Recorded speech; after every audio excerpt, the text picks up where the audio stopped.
Նախորդ տարվա մեջ կենսաբանության ֆակուլտետը ունի մի շարք ձեռքբերումներ, մասնավորապես ուսումնական գործընթացում արդեն այս տարի մենք բակալավրիատում չունեցանք թափուր տեղեր, որը կարևոր ձեռքբերում է, բայց մենք շարունակելու ենք դիմորդների հետ տարվող աշխատանքը, որովհետեւ ոչ միայն համալրվի դիմորդներով, այլ նաև որակյալ դիմորդներով։ Հաջորդը դա երկու կրթական ծրագրերի միջազգային հավատարմագրումներ 5 տարի ժամկետով, որը իրականացվեց Գերմանական ԱՍԻՆ կազմակերպության կողմից։ Հաջորդ ձեռքբերումը դա 3 ուսումնական լաբորատորիաների վերանորոգում եւ վերազինումներ, որը հնարավորություն ստեղծեց ուսանողներին լավ պայմաններում իրականացնել լաբորատոր դասընթացները եւ ձեռք բերել կիրառական հմտություններ։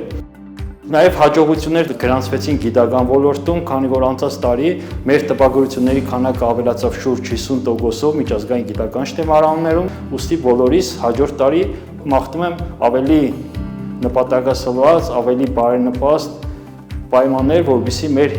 արժեք դրված հիմնական նպատակները ի կատարած են։